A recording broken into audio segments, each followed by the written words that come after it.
그냥 빠르게 보도록 할게요. 저번 주에 했던 거 다시 한번 보시면요. 일단 고려가요. 고려가요 같은 경우에는 언제나 말씀드린 게 고려가요는 작품이 그렇게 크게 어렵진 않거든요. 그래서 우리 저번 주에 배웠던 가시리 작품도 그렇게 크게 어렵지 않았었기 때문에 그래가지고 보통 고전 문학에서는 문제가 어떻게 나냐면 그 작품에 해당하는 갈래나 특징이 나오는데 고려 가요의 특징이 되게 많았잖아요. 3가지나 있었는데 그중 첫 번째가 3분 후여가지고 3분 후 각각 하나씩 보셔야 되는데 3은 3, 3, 2조 3 음보의 율격이라는 건데 여기서 조라는 거는 글자 수를 얘기했던 거고 음보는 끊어읽기의 단위였었고요. 그 다음에 3분 후에서 군 같은 경우는 구년체는 연을 구분한다 라는 뜻이었고 후 같은 경우에는 후렴구였는데 이 후렴구가 제일 중요했던 게 우리가 정지용의 향수라는 작품에서 후렴구의 특징은 연을 구분 구조적 통일성, 운율 형성 플러스 의미 강조까지 있었는데 여기 고려 가요에서는 후렴구의 의미, 내용 자체가 없었기 때문에 강조할 의미도 없다라는 거. 그 다음에 두 번째 특징으로는 작가를 알 수 없는 작자 미사. 그 다음에 세 번째 특징으로는 고려 가요의 대부분 주제가 남녀 간의 사랑과 이별과 관련된 내용이었다라는 점. 체크해 주시면 좋을 것 같고요. 그래서 고려 가요 같은 경우에는 민중 사이에서 향유된 평민들의 노래고 민중들의 생활 감정과 의식, 그 다음에 이런 모든 것들을 다 진솔하게 솔직하게 말하는 거였고 고려 시대의 문학 작품 중에서 민요, 백성들의 노래에 기원을 두면서 궁중의 잔치 음악으로 사용할 목적을 두었다는 거. 자, 9페이지 조선시대 대표 시가 한번 쭉 보시면요. 자, 일단 우리 고려시대 때 대표 문학작품은 고려가요였는데 조선시대 때 대표 문학작품은 바로 가사라는 작품이 있습니다. 그래서 가사에 대한 특징 한번 쭉 보시면요.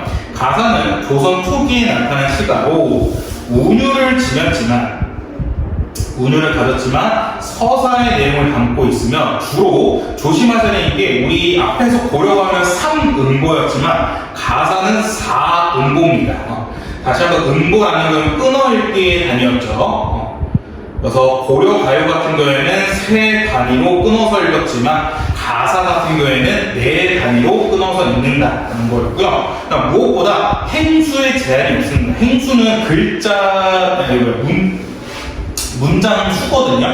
문장 수의 제한이 없었기 때문에 또 이런 특징이 있었고, 그 다음에 조선 초기에는 작가층으로는 양반이 보통 대부분이었지만, 그래서 자연친화, 충효 등을 노래했지만 후기로 갈수록 평민과 여성들도 참여하며 실생활과 관련된 주제가 나타났다고 하고 있습니다. 그래서 다시 한번 보시면 가사는 조선 초기에 나타난 시가로 운율을 가졌지만 서사의 내용을 담고 있는데 이걸 뭐라 하냐면요. 그래서 가사를 운문과 산문의 중간 형태라고 합니다. 그래서 여기 뭐냐면 운문 같은 경우는 말 그대로 운율이 있는 글을 운문이라고 하고요. 산문은 그냥 이야기를 하는 거. 그래서 산문이라는데 이렇게 하면 좀 와닿지 않거든요. 그래서 예시로 보시면 운문의 대표적인 예시가 시고요. 산문의 대표적인 예시가 소설입니다. 또 소설 보시면 우리가 소설 읽을 때 여기서 리듬감이 전혀 느껴지지 않았잖아요. 근데 대신 시 같은 경우에는 리듬감, 운율이 느껴지는데 이 가사는 이 두 가지의 특징을 다 갖고 있는 겁니다. 왜냐하면 4음보로 끊어있기 때문에 운율이 생기는데 이게 왜 산문의 형태를 지고 있냐면 행수의 제한이 없어서 너무 길어요. 너무 길다 보니까 이게 계속해서 운율을 갖고 읽기보다는 또 한편으로는 소설을 읽는 느낌이고요. 그래서 행수의 제한이 없기 때문에 어떤 특징을 갖고 있냐면 작가가 하고 싶은 말 다 할 수 있었습니다.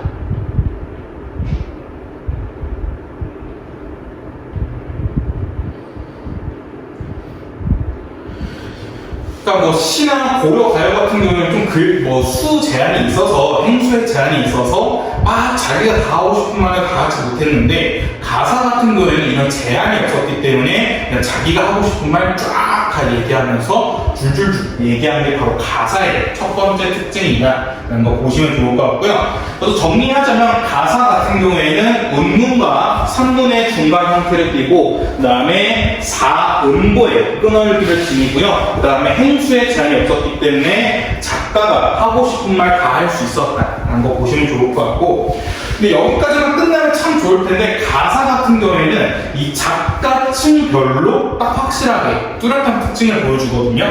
그래서 가사의 대표적인 예시들을 한번 쭉 보시면요. 첫 번째로는 작가가 양반인 경우에는 총 3가지의 가사를 볼 수 있는데, 첫 번째는 유배 가사고요. 두 번째는 기행 가사. 세 번째는 은일 가사라고 보시면 좋을 것 같은데, 각각 가사별로 어떤 특징을 지니냐면 유배 가사는 그 신하가 유배에 끌려갔을 때 쓴 겁니다. 근데 우리 한번 생각해 보시면 유배에 끌려갔을 때, 그러니까 지금으로 말하면 어떤 정치인이나 어떤 연예인들이 아니면 어떤 인플루언서 분들이 어떤 잘못을 저지른 거야. 잘못 저질러가지고 그분들이 자숙한다 했는데, 그럼 그때 그 사람들이 어떤 글을 써야 되냐면 사과문 같은 거 써야 되거든요. 근데 그 사람들이 오히려 유배 잘못을 저질러가지고 자숙을 하고 있는데 거기서 막 노는 글을 써. 그럼 사람들이 더 욕하잖아. 그것처럼 조선시대 역시 유배라는 것은 잘못을 저질러야 갈 수 있는 거였는데, 그럼 잘못 저질렀기 때문에 강연을 가게 되면 좀 자기 죄송합니다, 저 잘못했습니다 하면서 반성의 내용이 있고요. 그 다음에 어찌 보면 다른 신하로 인해서 모함을 당해서 또 유배로 끌려갈 수 있기 때문에 다른 한편으로는 저 억울합니다 라는 게 있었고, 그 다음에 자기를 이렇게 모함한 어떤 신하 정적에 대한 복수심을 드러내게 됐고요. 그 다음에 맨 마지막 일편단심을 보여줬는데, 이 일편단심은 누구에게 보여줬냐면 보여줬냐면 왕에게 일편단심을 보여줬습니다. 그러니까 이게 어떤 거냐면, 지금 이 유배는 왕이 보낸 거거든요. 이제 신하들 얘기 듣고 너희 자식 잘못했네, 야 너 유배 가 한 건데, 거기 유배 끌려가지고 유배가 신하가 나 유배 보낸 당신 복수할 거야 이렇게 쓰면 역적이죠. 그러기 때문에 바로 죽을 수 있었기 때문에, 그래서 왕한테는 일편단심을 보여줬습니다. 비록 왕이 임금님께서 저를 유배 보내셨지만 저는 당신밖에 없습니다 라는 식으로 일편단심을 보여줘야 되는 거고, 그 다음에 복수심은 조심해야 게 왕이 아니라 다른 신하들한테 보이는 게 바로 복수심이라고 보시면 좋을 것 같아요.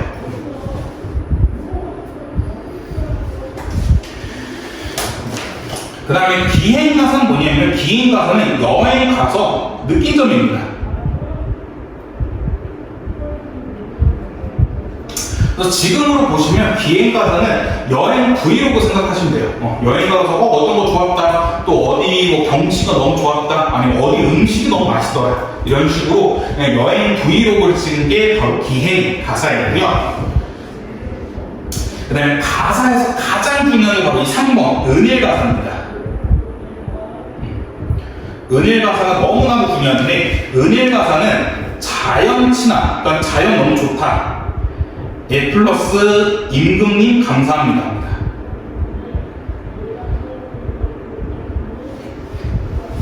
그러니까 은일가사는 그냥 이 사람이 은퇴하고 나서 혹은 자연에 가가지고 그냥 농촌에서 시골에 되게 편안하게 쉬고 있는 건데, 편안하게 쉬면서 낚시도 하면서 물고기 잡아먹고 술도 마시면서 푹 하고 쉬는 건데, 이게 문제가 뭐냐면 신하 입장에서 막 노는 얘기를 쓰는 거란 말이에요. 근데 임금님 입장에서는 임금님이 계속 일만 하고 있어. 일만 하고 있는데 신하가 자연친화 너무 좋다, 자연 너무 좋습니다 그래서 이 은일가사를 썼는데, 그럼 이제 왕 입장에서 질투날 수도 있잖아. 아이씨, 나는 열심히 하는데 얘는 지금 놀고 있네 하면서 질투날 수 있기 때문에, 그래서 신하 입장에서 내가 이 모든 거, 이 자연을 즐길 수 있는 거는 다 우리 임금님 덕분입니다 라고 얘기하는 게 바로 은일가사이고요. 은일가사가 그래서 우리 오늘 여러 학교 교과서에 있는 상충곡이 바로 대표적인 은일가사입니다. 그래서 꼭 반드시 알아두셔야 되고, 그 다음에 작가가 여자인 경우도 있어요. 여성인 경우인데 이때는 무슨 가사냐면 네 번째에 내방 혹은 규방 가사를 하거든요. 이 내방 가사, 규방 가사 중요한데 여기서 내방, 규방이라는 것이 뭐냐면요, 옛날에 아녀자, 그러니까 아녀자들이 지내던 공간을 내방, 규방이라고 합니다. 근데 옛날에는 조선시대여가지고 조선시대 때는 아무래도 유교 사회였기 때문에 여성에 대한 차별이 심했거든요. 그래가지고 그 여성에 대한 차별을 여성들이 이 내방, 규방, 그러니까 여자들이 지내는 공간에서 한탄했던 거야. 아, 왜 내가 여자를 태어났을까? 왜 난 이렇게 차별을 당해야 돼? 막 이런 거 썼던 게 바로 내방 가사, 규방 가사거든요. 그래서 대부분의 내용은 아녀자, 여자들의 고민과 한탄 등이 있습니다. 그래서 이 내방 가사, 규방 가사의 대표적인 게 뭐냐면요, 허난설원의 규원가라는 작품이 있어요. 이 규원가라는 작품이 뭐냐면 규가, 규방, 그러니까 여자들이 지내는 공간에서 원망이거든요. 그래서 규원가는 뭐냐면 여자들이 지내던 규방, 내방에서 남편을 원망하는 노래가 규원가입니다. 이 허난설원은 그 허균의 동생이, 허균의 누이거든요. 누나인데, 조선시대 때 최고의 천재 남매를 꼽으라 하면 언제나 허균, 허난설원 남매가 나와요. 근데 허균 본인도 이제 천재라는 소리 많이 들었는데, 허균도 이제 사람들한테 얘기할 때 본인은 어떻게 보면 저보다 훨씬 똑똑한 게 우리 누이다. 우리 누나가 허난설원인데 허난설원이 훨씬 똑똑하다라고 얘기하는데, 허난설원은 좀 안타깝지만 시집을 잘못 갔습니다.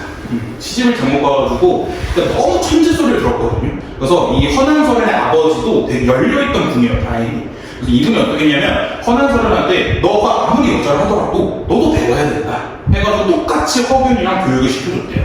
교육 시켜줘가지고 허난설원이 그래서 글도 잘 쓰고 노래도 잘하고 그 다음에 뭐 그림도 잘 그리고 그래서 모든 걸 다 잘해가지고 엄청 인기가 많았는데, 이 허균의 집안이 조금 살짝 기울어요. 기울어가지고 어쩔 수 없이 허난설원이 좀 자기네 집안보다 낮은 그 남자의 집으로 시작하게 되는데, 그래서 사람들이 이 허난설원 시집 갈 때 다 뭐라 했대? 시집 잘못 갔다. 여자가 아깝다. 아이고, 여자가 남자가 저렇게 쓰레기인데 여자가 너무 아깝다면서 딱 뭐라 하니까, 그럼 남자 입장에서는 그렇게 얘기를 들으면 그럼 내가 허난설원에 어울리는 사람이 돼야지 하면서 노력해야 되는데 얘가 청개구리였던 거야. 그래서 얼마나 대단하게 하면서 엄청나게 핍박을 해요. 엄청나게 뭐라고, 심지어 허난설원의 시어머니조차도, 시어머니도 허난설원이 너무 잘 나가니까 너 아무것도 하지 마, 너 가만히 있어, 막 뭐라니까 허난설원이 막 집에서 내 방만 계속 갇혀 있어야 되는 거고, 그러니까 이 남편이 어느 정도의 쓰레기냐면 허난설원을 두고 맨날 바람펴요. 맨날 바람피는데 어느 정도로 더 쓰레기냐면, 허난설원과 그 남편 사이에 그 자식이 2명이었거든요. 자식 2명인데 첫째는 딸이었고 둘째는 아들이었는데, 아들이 태어나자마자 죽어. 태어나서 죽는데, 죽으면 당연히 허난설원 옆에서 남편이 좀 위로를 해주거나 그랬는데, 죽은 그 자신의 아들이 죽었는데도 허난설원의 남편은 그 기생집 가가지고 기생제 술 마십니다. 허난설원 혼자서 슬퍼하고 있는데, 그때 허균이나 뭐 다른 친척들이 와서 좀 위로를 해줬는데, 그때 또 하필이면 허균이 유배가 있고, 그러니까 허난설원이 또 혼자 있는 거고, 그 허난설원 나이를 생각하면 18살인가 19살 때였거든요. 그때 그랬던 거고, 그러고 나서 1년 뒤에 첫째 딸까지 죽어요. 첫째 딸까지 병에 걸려서 죽게 되는데, 그래서 허난설원이 거기서 너무 충격을 받습니다. 근데 그때도 여전히 남편은 밖에서 바람피고 있고, 그래서 허난설원이 혼자 계속 끙끙 앓고, 허균이 좀 찾아왔으면 모르는데 허균 역시 유배가 있어서 못 찾았다가, 그래서 허난설원이 22살인가 23살인가 거기 죽거든요. 죽는데 그 죽기 전에 허난설원이 허균한테 부탁하는 게, 자신이 썼던 시랑 자신이 만들었던 뭐 그림이나 이런 걸 다 불태워달라 해요. 보기 싫다고. 다 불태우다고 하는데 허균이 딱 알겠다 했는데 허균이 이제 허난설을 죽고 나서 이제 그 유품을 정리하는데 너무 잘 쓴 거야. 너무 대단한 거라서 아 이거는 불태우기 너무 아까운데 그래서 그걸 어디로 갖고 가냐면 명나라로 들고 가요. 그러니까 조선에 퍼팅하면 여자가 서가 뭘 하니까 조금 열려있는 명나라에 가가지고 명나라 황제한테 그걸 보여줍니다. 명나라 황제한테 보여줬더니 명나라 황제가 야 이거 누가 썼냐? 야 이거 대박인데? 야 이거 쓴 사람 보고 싶다. 누구냐 했더니 허균이 울면서 저희 누이입니다. 했더니 이제 명나라 황제가 누이? 야 누이면 바로 초대해. 야 너 누이 초대해서 한번 보고 싶다 했는데 안타깝지만 누이가 이래서 단명했습니다. 하니까 명나라 황제도 안타까우면서 조선이 정말 안타까운 인재를 한 명 잃었다라고 얘기할 정도로 허난설은 엄청 대단했거든요. 또 규원가 보시면 다 남편 욕이에요. 다 남편 욕이야. 남편 욕밖에 없어. 그래서 거기 뭐냐면 아휴 내 꽃다운 얼굴 누구 때문에 다 폭삭았네. 그래서 꽃다운 얼굴이 다 꽃이 졌네. 아휴 남편 새끼는 어디 있는지 모르겠고 다 그렇게 써있어요. 남편 새끼는 지금 또 기생집에 놀고 있겠지 하면서 다 남편 욕밖에 없습니다. 규원가 보시면. 그래서 이런 식으로 좀 규방에서 원망하는 내용이 대표적인 내방가사, 규방가사고 그런 이제 아녀자들의 고민과 한탄에 대해서 쓴 게 내방가사이기 때문에 그래서 가사에서는 이 두 개가 제일 중요해요. 내방가사, 규방가사, 그 다음에 은일가사 이 두 작품이 가장 시험지에 많이 나옵니다.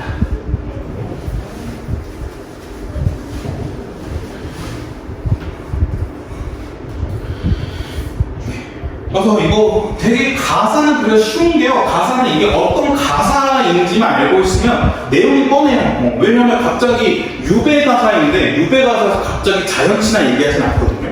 그 다음에 기행가사에서는 잠깐 이런 게 겹치긴 해요. 왜냐면 기행가사가 여행이 보통 자연을 가기 때문에 그런 거 쓰는데 근데 또 내방가사, 규방가사인데 임금님 감사합니다 이런 데는 절대 없습니다. 그렇기 때문에 가사별로 딱 특징, 주제가 정해져 있기 때문에 이걸 미리 알고 있으면 가사 작품 읽기가 너무 쉽다는 거죠.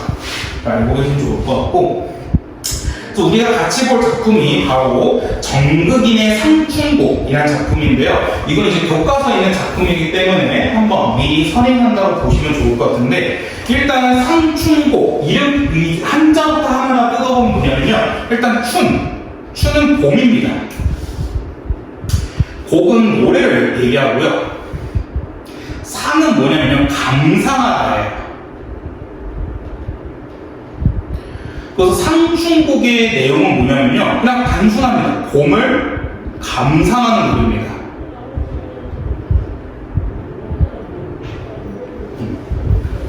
이게 끝이에요. 상충곡은.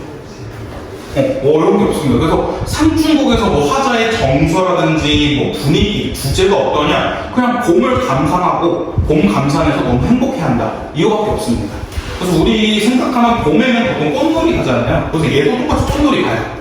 꽃놀이가 너무 좋다 라는 얘기밖에 안 하기 때문에 상충곡이라 해가지고 사람들이 좀 딱 보자마자 이게 뭐지? 하고 어려워하는 생각을 하는데 막상 내용 보시면 그냥 간단하게 봄이 너무 좋다. 봄을 즐기기 위해서는 다 자연에서 즐기기 때문에 이 상충곡은 대표적인 은일가사. 은일가사라는 거는 자연 친화 플러스 임금님 감사합니다. 내용밖에 없기 때문에 그래서 이 두 가지만 알고 있으면 그렇게 크게 어렵지 않습니다.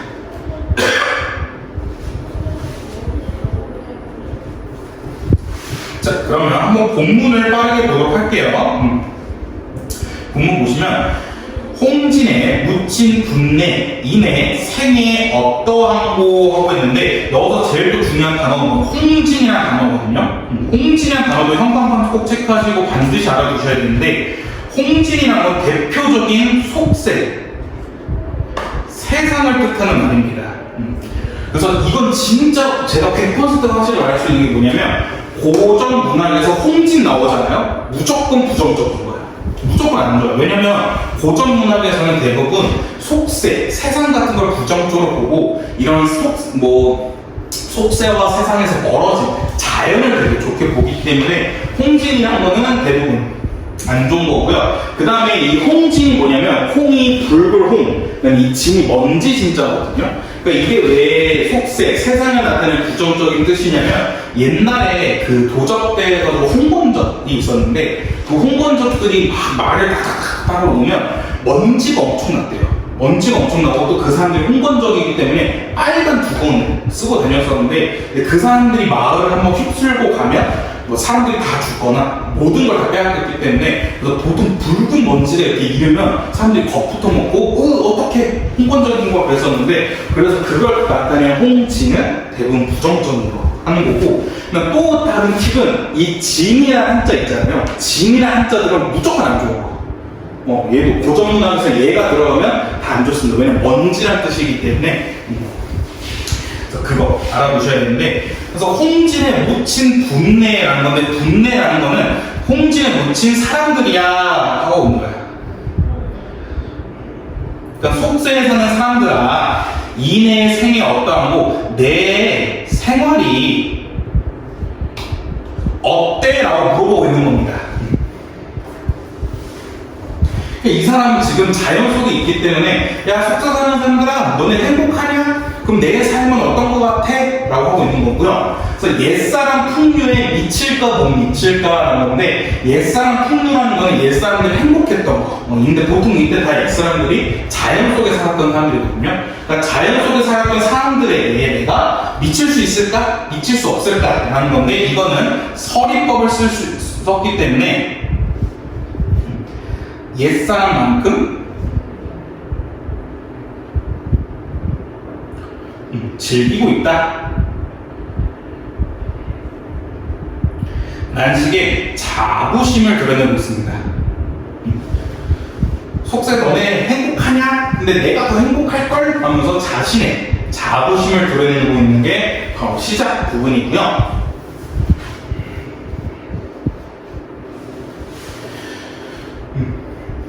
그 다음에 천지간, 하늘과 땅 사이에 남자 몸이 나만한 사람도 많겠지. 남자가 너가 한 명이겠어? 많겠지만 살림에 묻혀 있어 지락을 모른다라는데 이 살림이 대표적인 자연을 나타내는 거고 자연에 묻혀서 지락이라는 건 당연히 즐거움을 얘기합니다.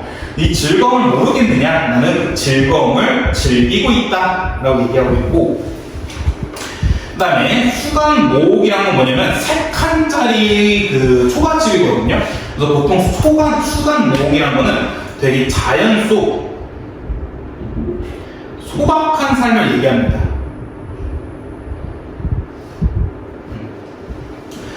그래서 수간모옥을 벽계수 앞에 뒀다는 건데 벽계수는요 푸른 시냇물이에요.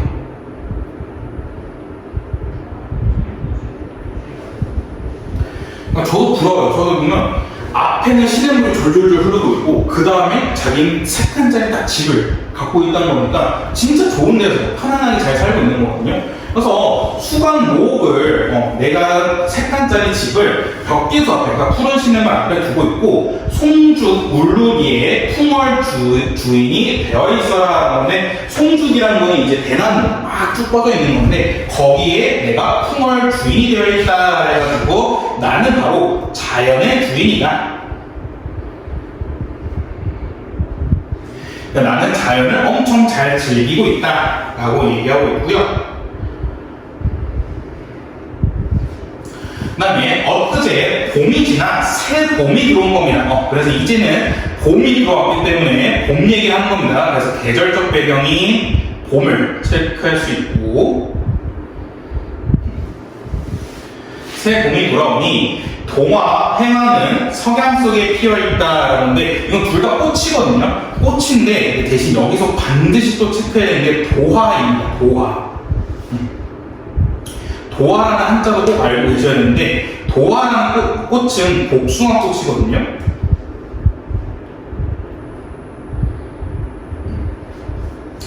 복숭아 꽃인데 이 도화가 단순히 복숭아 꽃만 얘기하는 게 아니라 얘가 어떤 걸 얘기하냐면 무릉도원을 얘기합니다. 그러니까 이 무릉도원은 어떤 곳이냐면 시냇물이 졸졸졸 흐르는데 그 시냇물이 다 술이야. 맛있는 술. 그래서 시냇물에서 그냥 퍽 퍼서 마시면 맛있는 술이야. 하고 나무가 있는데 나무에서 뭐가 열리면 열매도 열리는데 고기도 열려. 그래서 그냥 먹다가 먹으면 고기 먹으면 돼. 근데 고기 먹다가 고기 질리면 열다 먹으면 돼. 하고 있으면 그거 딱 즐기는 그 다 풍경이 또 복숭아꽃인데 복숭아꽃이 쉽게 말해서 그냥 벚꽃 같은 거거든요. 꽃이 흩날려 쫙 하니까 좋다라는 게 바로 무릉도원이거든요. 그래서 보통 자연 속에서 무릉도원은 보통 사람들의 이상향입니다.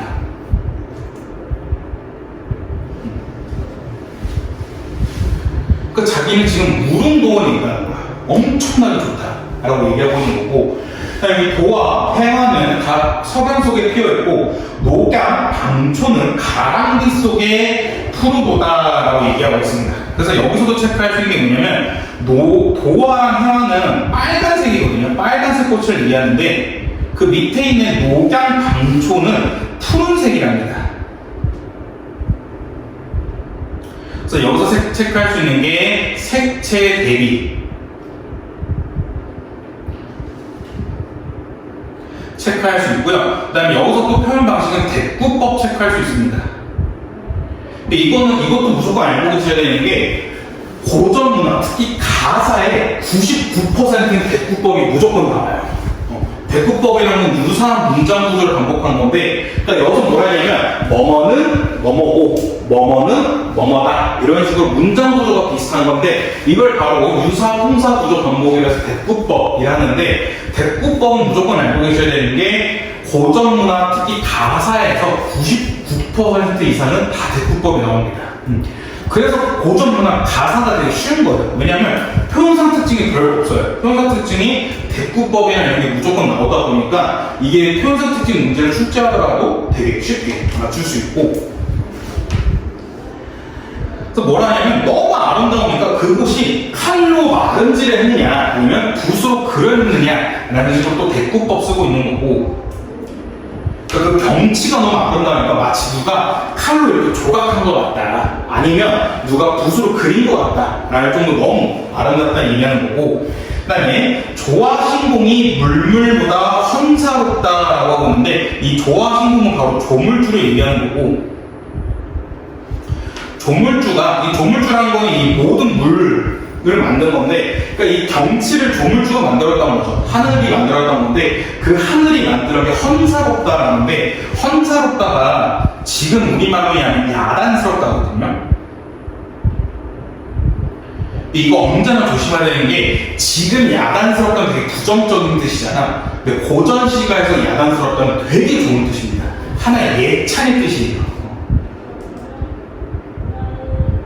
이거 뜻 헷갈리시면 안 됩니다. 그래서 조물주가 하나하나 다 만드는 게 정말 험사롭다, 야단스럽다 얘기하고 있는 건데, 그게 정말 시끄럽다 이런 얘기 아니라 와 진짜 예찬합니다 라는 겁니다.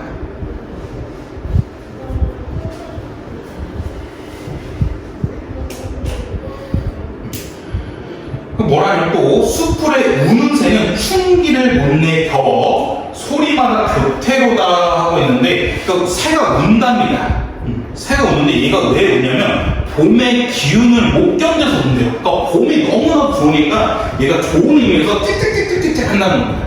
근데 여기서 그냥 새가 진짜 울고 싶은 게 아니라 자기 자신이 울고 싶다는 거거든요. 그러니까 나도 이 봄 기운이 너무 좋으니까 와 너무 좋다 라고 하고 싶은데, 마침 새가 짹짹짹짹짹 거렸는데 너도 너무 봄이 좋아서 그러는구나 해가지고 감정이입을 체크할 수 있고요.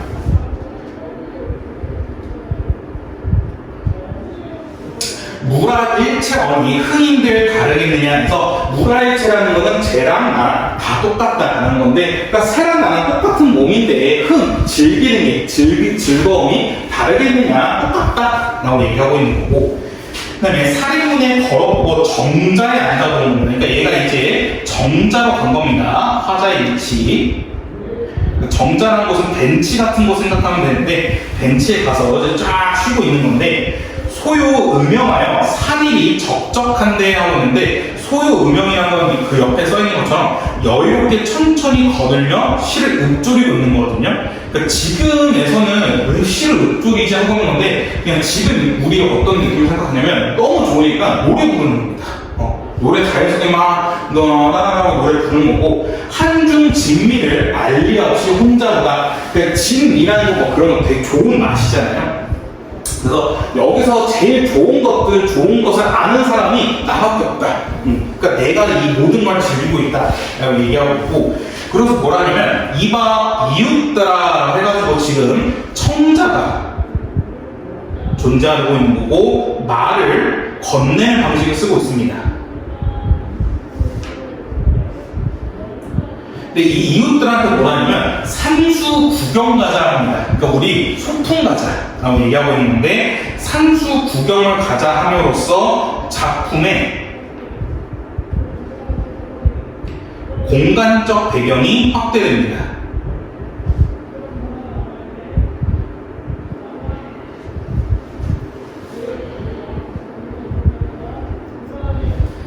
이게 무슨 말이냐면, 얘가 지금 벤치에 앉아 있었잖아요. 벤치에 앉아 있었는데 소풍 가는데 벤치에 계속 있을 수는 없잖아. 그래서 뭐 산도 보러 갈 거고, 그 다음에 시냇물에 계곡도 보러 갈 거니까, 그래서 이 산수 구경, 소풍을 통해서 작품의 공간적 배경이 확대되고요. 답청은 오늘 하고 욕기는 내일 할세라는 건데, 그러니까 뭐냐면 답청이랑 욕기 같은 경우는 좀 뭐라 해야 되지? 샤워하는 거? 그냥 씻는 거, 이런 거 좀 즐기는 건데, 뭐 답청은 내일 하고, 답청이라는 게 좀 범위를 말하면 맨발로 그 발을 닦는 거거든요. 그런 것들은 또 오늘 하고, 욕기라는 건 머리 감는 건데 얘도 내일 하자. 우리 천천히 즐기자. 아침에는 채산하고 저녁에는 낚시하자. 채산이라는 건 이제 산나물 같은 거 캐는 건데, 그러니까 아침에는 산나물 해가지고 밥 먹고, 저녁에는 낚시해서 밥 먹자라고 있는 거고, 그 다음에 갓 베어 익은 술을 갈건으로 걷어놓고 꽃나무 가지 꺾어 수놓고 먹으리라 하고 있는데, 이 술이라는 것도 꼭 기억해 두세요. 우리 저번 주에 청산별곡 할 때 술 잠깐 얘기 나와서 얘기했는데, 보통 고전 문화에서 술은 두 가지 의미거든요. 첫 번째는 뭐냐면 흥을 높이는 거. 왜냐면 술을 먹으면 취해서 기분이 좋아지니까 흥을 높이는 것도 있고, 두 번째는 고통, 시련을 잊는 거.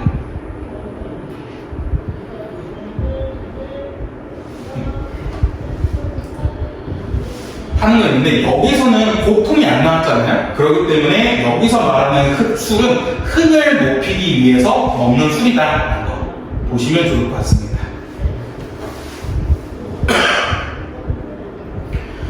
그래서 술 먹는데, 또 술도 기똥차게 먹는 게 꽃나무 가지를 싹 뜯어서 거기에 쭉 띄워서 둥둥 띄워놓고 딱 마시는 겁니다.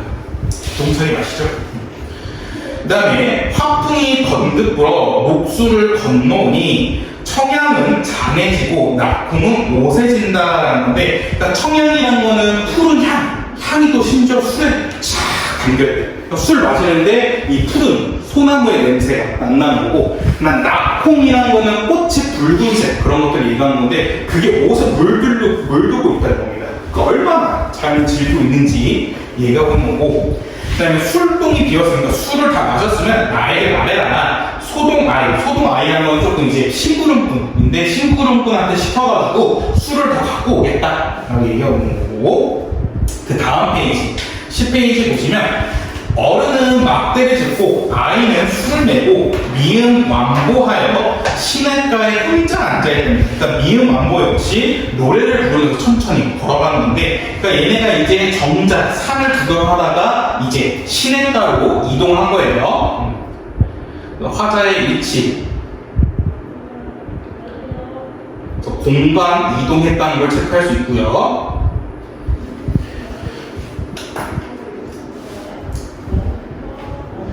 명사가 깨끗한 물에 잠시서 부어든다는 건데, 이 명사가 뭐냐면요, 그 계곡물을 갔는데 계곡물이 너무 깨끗해가지고 계곡물 그 모래가 하나하나 보이는 거야.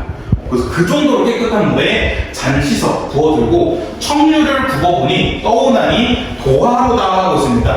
그러니까 여기서 또 흘러가는 걸 쫙 잡았더니 복숭아꽃이네 하고 있는 겁니다. 근데 아까 복숭아꽃이 어떤 거였냐면 무릉도원을 얘기했었죠. 근데 이게 또 무릉도원을 얘기하고 있는 거고, 그래서 뭐라냐면 바로 얘기하는 게 무릉이 가깝도다 하고 있습니다. 이 무릉이 바로 무릉도원을 얘기하는 건데, 그러니까 내가 있는 곳이 바로 무릉도원이다. 저 매는 이제 산인데, 산이 저 무릉도원이다 하고 송단 세로에 진달래를 들고 봉우리 급히 올라 구름 속에 앉아본다. 또 얘가 시냇가에 있었는데 봉우리로 이동한 거예요. 근데 또 웃긴 게 얘가 산 꼭대기 올라가는데 산 꼭대기에서 구름 속에 앉아있답니다. 구름 속에 앉아있는 거는 말이 안 되죠. 그렇기 때문에 좀 비현실적 혹은 탈속적인 분위기를 느낄 수 있습니다. 탈속적이란 거는 이런 속세, 세속을 벗어난 분위기를 느껴지는 건데 구름 속에 앉아있으니까 완전 속세에서 벗어난 거겠죠. 그래서 천풍 만나기 곳곳이 덜려있네. 연하 1위는 비단을 펼쳐놓은 듯 엊그제 검은들이 봄빛도 유효하구나 라고 하고 있고, 그 다음에 상충곡에서 가장 많이 나오고 가장 중요한 게 바로 이 뒤 공명도 날거리고 부기도 날거린다는 거거든요. 이게 제일 시험에 가장 많이 나오기 때문에 꼭 형광색 체크하시면 이건 정말 시험에 무조건 나옵니다. 이게 무슨 말이냐면 공명이라는 건 부기 공명할 때 그 공명이거든요. 공명은 이름을 펼치는 거예요. 이름을 널리 하는 건데 이게 또 대표적인 속세를 얘기하는 거고, 부기도 돈을 많이 버는 건데 얘도 대표적인 속세를 얘기하는 건데, 근데 얘는 지금 자연 속에 있기 때문에 속세를 싫어하거든요. 속세 관련된 거 밀어내려 해요. 근데 여기서 표현이 어떻게 되냐면 내가 공명을 밀어내고 내가 부기를 꺼린다라는 게 아니라 공명이 날 꺼리고 부기가 날 꺼린다 하거든요. 그래서 이건 뭐냐면 주체와 객체가 바뀐 겁니다. 그래서 이거는 주객 전도의 표현을 썼다 해요.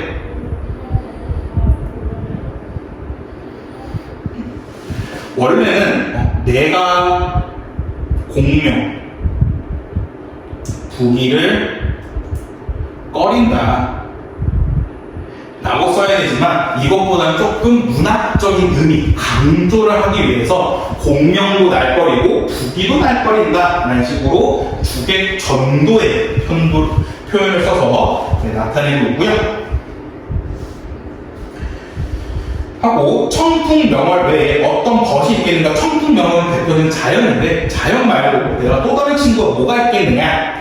담표누왕이라는 자연 속에서 편안히 쉬고 있는 건데, 담표누왕에 헛된 생각을 아니한다, 헛된 생각 안 할 거다 하고 있는데, 이 헛된 생각이 바로 속세 생각.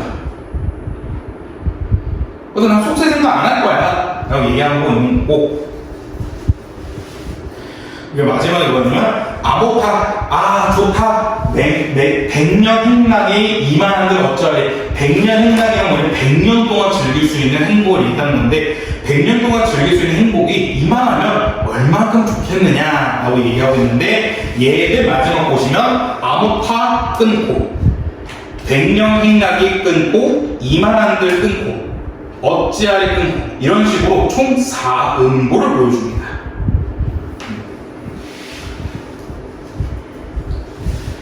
사음보를 보여주고, 그 다음에 마지막이 마지막 구절이 시조의 종장 형식과 유사하거든요.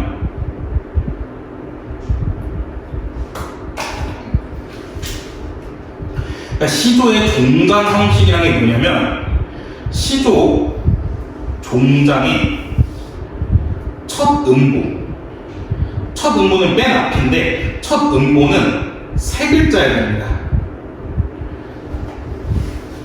근데 얘 보시면 첫 번째가 암호타 그래서 세 글자거든요. 그래서 얘는 종장의 형식과 유사하다 해가지고 나름 격식을 정해놨다, 어떤 형식을 정해놨다 해가지고 정격 가사라고 합니다.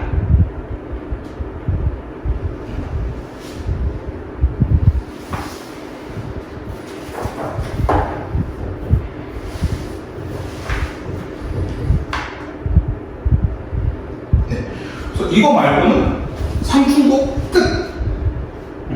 상충곡이 정말 그냥 봄을 감상하는 노래이기 때문에 그렇게 크게 어렵진 않습니다. 봄을 감상하는 노래고 대부분 뭐 내용도 다 속세 싫어한다 이런 얘기이기 때문에 그래서 언제나 말씀드린 게 그 고전 문학 자체는 크게 어렵지 않기 때문에 표현 방식이라든지 내용 자체가 크게 어렵지 않기 때문에 이 상중곡의 갈래인 가사와 관련된 문제가 반드시 출제되고요. 그 다음에 고전 문학에서 제일 어려운 게 바로 이 해석이거든요. 얘가 해석할 수 있느냐 없느냐 그런 거기 때문에 좀 어휘 관련된 내용 나오니까 어휘 꼼꼼하게 한번 보시면 될 것 같습니다. 자, 봅시다. 16페이지 정철의 성미인곡. 네, 이거 간단하고 빠르게 보고 마무리하도록 합시다. 자, 정철의 성미인곡인데 네, 정철의 성미인곡 대표적인 유배 가사입니다. 유배 가사이고요. 유배 가사에는 대표적인 반성과 그 다음에 뭐 복수심 이런 게 있다는데 여기 송민국에서는 자기 잘못을 반성하는 것과 일단 이 임금에 대한 일편단심을 보여줘요. 그래서 이거 꼭 같이 알고 계셔야 되고 그 다음에 정철의 송민국 할 때 이 속자가 무슨 말이냐면 속편이라는 뜻이거든요. 근데 속편은 그냥 쉽게 말해서 시즌2라고 생각하면 돼요. 근데 시즌2니까 당연히 시즌1도 있겠죠. 시즌1은 뭐냐면요 3위인곡입니다. 3위인곡인데 이때 사자가 무슨 사자냐면 그리워하다예요. 그리워하다 혹은 생각하다 라는 사고, 그 다음에 이 뒤에 있는 미인이라는 거는 중의적 해석이 가능하거든요. 중의적 해석이라는 뜻이 두 가지가 가능한 건데 첫 번째로 표면적인 뜻은 임과 뭐 연이 이런 뜻이지만 그 속에 숨겨진 이면의 뜻은 임금이라는 뜻이 있습니다.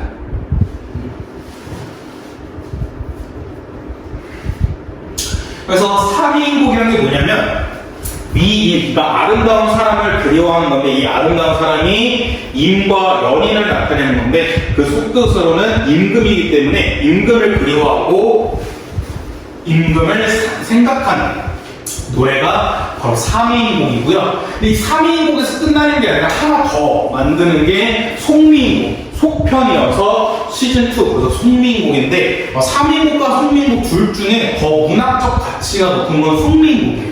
송민국이 훨씬 더 잘 썼기 때문에 그래서 보통 대부분의 교과서에서 송민국이 수록되어 있고요. 근데 웃긴 게 송민국이 보통 교과서에 수록되어 있으면 학교 프린트로 3위국까지 같이 나가긴 하는데 다행히 반포에서는 송민국이 없기 때문에 그렇게 참고해서 보시면 되는데 그래도 그 상춘곡의 뭐 외부 지문에서 가사로 송민곡 나오고 있을 수 있고 그 다음에 무엇보다 정철의 송민곡과 3인곡은 모의고사에서도 되게 중요하게 잘 나오기 때문에 같이 알고 계시면 좋을 것 같습니다.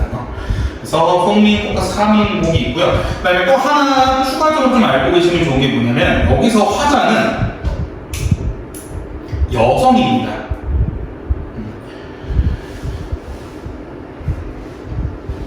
그러니까 이게 중요한 게 뭐냐면 여기서 정철은 남자거든요. 남자인데 송민국과 3인국에서 마치 자기가 여자인 것처럼 표현했는데 그게 뭐냐면 임금이 남자다 보니까 그래서 여기서 뭐냐면 그 임금을 사랑한다는 내용이 들어가요. 사랑한다는 내용이 들어가는데 정철 신하, 남자 신하가 남자 왕을 좋아한다고 사랑한다는 얘기하면 조금 표현이 그렇고 무엇보다 다른 사람들한테 그렇게 크게 공감을 얻을 수 공감 얻기 좀 힘들거든요. 근데 대신에 여성이 마치 남자친구를 막 그리워하는 것처럼 쓰면 다른 평민들 보기에는 이 정도야? 되게 절절하다. 와, 정철 얘가 임금을 진짜 좋아하는 마음이 이 정도였어 하면서 좀 화자를 여성으로 설정한 이유가 뭐냐면 다른 사람들의 공감을 얻기 위해.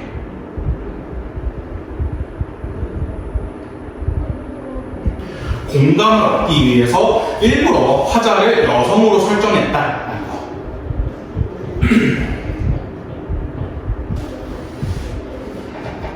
같이 기억해 두시면 좋고요. 그다음에 딱 하나만 더. 또 송민국에서 또 중요한 게 뭐냐면 대화체입니다. 그러니까 보통 여인 1, 그러니까 감녀라 하거나 여인이 을려라고 하는데 이 을려와 감녀의 실제 대화로 시상을 전개하는 게 바로 송미인곡이에요. 그래서 막 서로 대화하는 게 여기서 주인공이 누구냐면 바로 이 을려입니다. 을려가 주인공. 을려가 주인공이어서 을려가 막 울면서 계속 우니까 지나가는 감녀가 쓱 보고 을려야 너 왜 울어? 했더니 을려가 이제 너 시간 좀 괜찮으면 내 하소연 좀 들어줄래? 그래 얘기해봐 이랬더니 이제 을려가 자기가 어떻게 차이게 되는지 어떻게 이별하게 되는지 쫙 얘기합니다. 쫙 얘기하니까 중간에 을려가 난 이거 다 내 잘못 같아. 내가 잘못해서 이렇게 된 거야. 했더니 중간에 감녀가 에이 그렇게 생각하지 마. 뭐 위로해주고요. 그러면서 을려가 또 얘기해. 님 너무 보고 싶어. 너무 쓸쓸해 한 다음에 을려가 뭐라면 이럴 거 그냥 차라리 죽어서 나는 달이 되겠어. 라고 하거든요. 달이 돼가지고 임을 계속해서 보기 위해. 근데 그 와중에 감녀는 에이 달보다는 부준비가 낫지. 부준비 이제 소나기 같은 비를 얘기하는 건데 차라리 비가 되면 임에게 직접적으로 터치가 가능하니까 차라리 비가 되어라 라고 얘기하면서 끝나는 게 바로 이 송미인곡의 대화체 형식입니다. 그래서 이거 꼭 같이 알고 계시면 좋을 것 같고요. 그래서 송미인곡과 삼미인곡은 일단 화자가 여성이고 그 다음에 대화체이다 이게 있고요. 그 다음에 모의고사에서는 잘 안 나오는데 송미인곡과 삼미인곡이 학교 내신으로 꼭 나오는 게 뭐냐면 원망의 정서거든요. 이거는 제가 100% 말할 수 있는 게 송미인곡과 삼미인곡 둘 다 원망은 절대 없습니다. 원망은 절대 없다는 거죠. 그러니까 이게 원망이 들어가면 유배 가사여서 자신을 모함한 다른 신하들을 조금 원망하거나 복수하는 내용이 들어가야 되는데 송미인곡, 삼미인곡에서 그런 내용이 아예 없거든요. 그런 내용이 아예 없고 그냥 순전히 임금에 대한 일편단심, 우리 임금님 보고 싶습니다 이런 내용만 말하고 있기 때문에 그래서 이 송미인곡과 삼미인곡에서는 원망의 정서가 절대로 드러나지 않는다는 점. 그래서 이게 만약에 송미인곡이 학교 시험에 나온다면 무조건 단골로 나옵니다. 송미인곡에서 원망의 정서를 찾아볼 수 있다. 밑줄 치고 니은을 통해서 화자의 원망의 태도를 볼 수 있다 하는데 원망은 절대 없다는 거죠. 이거 같이 알고 계시면 되고요. 아마 정철이 고등학교 3년 동안 많이 괴롭힐 겁니다. 정철이 정말 수많은 작품들을 많이 썼고요. 근데 이게 1, 2학년 때는 정철이 너무 싫거든요. 너무 어렵고 너무 싫은데 3학년 때 정철을 보면 너무 반갑습니다. 왜냐면 3학년 때 배우는 작품들에 비해서 정철 작품이 거의 3년이나 갔기 때문에 이제 너무 쉬워가지고 3학년 때 정철 작품 보면 와 대박 하면서 애들이 야 이건 모의고사에 정철 나왔네. 와 등급컷 진짜 오르겠다. 와 정철 너무 좋았는데 1학년 2학년 때 정철 작품 나오면 애들, 또 정철이야 하면서 또 정철이었는데 근데 이게 알아주시는 게 정철이 왜 이렇게 가사를 많이 썼냐면 그러니까 옛날에 가사는 바쁨을 많이 못 썼거든요. 그러니까 이게 가사를 쓰려면 이게 딱 봐도 길단 말이야.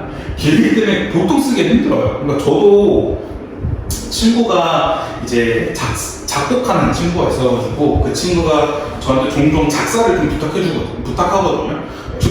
이거 관련된 몇 줄 써줄래? 하면 이제 제가 하다가 그냥 길 가다가 생각나는 거나 아니면 수업하다가 갑자기 생각나서 쓱쓱 써서 그냥 쑥 보내주거든요. 근데 진짜 심한 경우에는 4줄 보내는데 4줄인데 한 줄당 16글자? 별로 안 되거든요. 4줄 보내는데 1줄, 2줄 걸릴 때가 있어. 친구가 얘기했는데 뭐 쓰지? 하나 막 쓰다가 좀 내용 이상한데 막 지우고 쓰다가 지우고 이러는데 그러니까 얘네는 이게 4줄이 아니라 정말 20줄, 30줄 넘어가는 거예요. 그러니까 2, 30줄을 그냥 쓰는 게 아니라 얘네가 쓰고 나서 또 쓰고 고치고 해야 되는데 그런 시간이 많아야 되거든요. 시간이 많아야 되는데 옛날에 한창 이제 정치에 있는 그런 신하들은 바빠서 쓸 시간이 없어서 대표적으로 세종 때 이름도 까먹었다. 계속 은퇴한다는 그 신하를 계속 잡아가지고 거의 나이 70살, 80살까지 일 시킨 경우 있거든요. 그분은 문학작품이 한 번도 없습니다. 왜냐면 쓸 시간이 없었어. 쓸 시간이 없었기 때문에. 근데 그래서 이게 좀 블랙 코미디로 들어가면 웃기는 게 우리가 수많은 배우는 그 문학 작품들, 특히 양반들이 쓰는 거는 다 대부분 비리를 저질렀거나 잘못을 저지른 거거든요. 그러니까 보면 조금 이상하죠. 조금 얘 어찌됐건 잘못해가지고 반성문 쓴 건데 왜 반성문을 보고 있네? 이런 거기 때문에 살짝 좀 그래요. 그러니까 하다못해 은퇴하고 자연친화 쓴 거면 그래도 괜찮지. 은퇴하고 자연친화 쓴 걸 그래 뭐 은퇴하고 좋으니까 하는데 이렇게 유배 관련된 내용 쓴 거면 조금 그렇거든요. 근데 이게 왜 정철이 유난히 있냐면 그렇다고 정철이 나쁜 사람은 아니고 정철이 엄청나게 고지시켰대요. 엄청나게 고지시키니까 이 정철의 손조가 좀 뭐 하려 하면 좀 이제 자기가 좀 편하게 일을 하고 싶어서 이거 하자 하면 다른 신하들은 그래 귀찮게 우리 편하게 가자 좋게 쉽게 가자 그래서 오케이 좋습니다 하는데 정철이 아니 되옵니다 하면서 엄청 말해요. 또 생긴 것도 엄청 진짜 깐깐하게 생기셨거든요. 그분이 이제 계속 절대 안 됩니다 이러니까 근데 또 그렇다고 정철이 좀 이제 뭐 무능력하거나 아니면 비리를 많이 저질렀으면 야 너 나쁜 놈이잖아 할 텐데 또 청렴해 깔끔하고 나쁜 짓 한 번도 안 했어. 그러니까 선조 입장에서 또 좀 좋게 가고 싶은데 이게 안 되네 막 이게 된단 말이에요. 그래가지고 정철 입장에서 어떻게 하냐면 선조가 일부러 유배를 보냈어요. 그러니까 어떤 때 껌덕지 하나 잡았어. 뭐 껌덕지가 대표적으로 뭐냐면 가다가 뭐 그림자를 밟았거나 아니면 뭐 발을 잘못 디뎠거나 이런 걸 그냥 정말 치사한 걸로 해가지고 정철아 잠깐 가 있어. 간장 다니는데 이게 옛날에 유배를 가면 보통 어떻게 가냐면 한반도가 있으면 여기가 대충 한양이면 이 남쪽으로 가면 거의 휴가입니다, 휴가. 왜냐면 남쪽은 딱딱하니까. 이게 정말 찐으로 죄를 진 사람들은 다 북쪽으로 왔습니다. 왜냐면 북쪽이 추우니까. 북쪽이 찐 유배야. 네. 북쪽이 찐 유배고요. 남쪽으로 우리 중국하고 휴양지 다 남쪽이야. 물론 요새 38선이 있어서 못 가는 것도 있는데 여기 대표적으로 강원도처럼 추워요. 강원도 추워. 강원도처럼 막 눈이 이만큼 쌓이는 데잖아. 그러니까 진짜 찐 북쪽으로 진짜 가는 사람들은 다 유대인데 남쪽으로 가는 사람은 다 휴가거든요. 근데 밑에 보시더라고 뭐라냐면 정철은 전남 창평이 있었어요. 전라남도야. 전라남도가 먹을 것도 많고 따뜻하잖아요. 그냥 되게 좋은 데 있었던 겁니다. 휴가를 보내준 거예요. 휴가를 보내준 거였는데 이게 어느 정도였냐면 근데 유배라는 게 어쨌든 잘못을 저질러간 건데 근데 옛날에는 지금이야 뭐 교도소를 이렇게 지어놔가지고 했는데 옛날에는 그런 것 자체가 없었단 말이에요. 그래서 뭐 예를 들어 지금 뭐 전남 창평에 땡땡 마을이라고 있어. 근데 여기에 정철이 유배를 온 거예요. 그럼 여기서 땡땡 마을에서 정철을 위해서 집을 짓진 않거든요. 집을 짓진 않고 여기 뭐 A집 B집, C집, D집, E집이 있으면 이 5개의 집 중에 한 놈을 나가라 해. 한 놈을 나가라 해서 그 집에 정철을 쉬게 해주거든요. 그러니까 이게 되게 웃긴 거예요. 만약 이가 그러면 이는 D랑 같이 지내야 돼. 한 놈아. 그렇게 지내야 되는 건데 근데 이게 정철 같은 휴가를 했잖아. 근데 이게 북쪽 유배 진짜 유배 가는 사람들 뭐냐면 이 백성들도 집을 안 내줘. 왜냐면 얼어 죽어 왜 이렇게 잘 집도 안 내줘. 그러니까 어쩔 수 없이 얘는 자기네들이 진짜 집을 짓거나 아니면 진짜 뭐 개집 같은 거 하나 줍니다. 백성들이 뭔 잘못을 저저니까 내가 여기까지 왔어 하면서 일부 진짜 허름한 패가 같은 걸 줘요. 근데 정철이 오면 이 모두가 다 자기네 집을 줄라 해. 왜 자기네 집을 줄라 하냐면 이게 뭐에게 정철이 이렇게 만약에 이인의 집에서 지내다가 갔는데 유배가 끝났어. 유배가 끝나면 정철이 이렇게 올라가가지고 한양에서 그냥 그 얘를 있는 게 아니라 이제 정철 그 비서한테 야, 나 전남 창평에 있을 때 여기 집 있었는데 그 집 좋더라. 그래서 좋은데 살짝 아쉬운 게 아궁에 좀 하지 않아. 그러니까 너가 애들 시켜가지고 일단 이 애한테 먹을 거 잔뜩 주고 그 집 리모델링 시켜줘. 해줍니다. 그러니까 이제 그 정철도 힘이 있잖아. 힘이 있으니까 얘네가 집을 싹 바꿔줘요. 그러니까 전남 창평의 땡땡방이 정철이 걸어다니는 복권이야. 로또야. 그래서 A부터 E 중에 다 장례지고 나가요. 막 하고 또 와주시는 게 이 북쪽으로 끌려간 사람들은 언제 돌아올 줄 몰라. 언제 돌아올 줄 모르기 때문에 그래서 신하들 그 백성들도 안 줘. 얘가 평생 여기 있을 수 있는데 괜히 존버하자라는 마음에 줬다가 나만 얼어줄 수 있는데 내 정철은 길어야 1, 2년이에요. 1, 2년 뒤면 복권이야. 집을 싹 줘. 심지어는 정철이 어느 직급까지 줬다 해요. 땅이나. 너무 잘 줬다. 먹을 거랑 이런 거 너무 많이 잘 줘가지고 너무 편하게 잘 있다 갔다 해가지고 그래서 사람들이 난리 나는 거야. 그러니까 정철은 그렇게 좋은 거야. 따뜻한 전남 창평에 먹을 것도 잘 들어오지, 아궁이도 따뜻하지, 뭐 추울 일도 없지, 옷감도 계속해서 보내주니까 너무 좋지. 그러니까 맨날 써요. 그래도 맨날 잘 수는 없잖아. 자거나 책을 읽거나 할 수 없기 때문에 또 맨날 쓰는 겁니다. 그래서 유난히 많은 거야. 정철.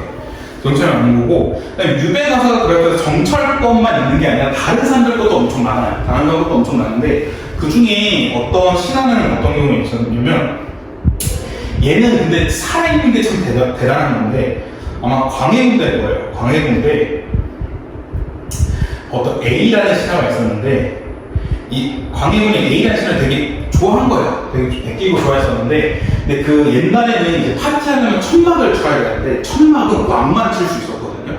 왕만 칠 수 있었는데 이 A라는 애가 광해군이 자기를 너무 이뻐하니까 자기 생일 파티 때 이 천막을 몰래 갖고 간 거야. 그래서 자기네 집 앞에 천막을 쫙 친 겁니다.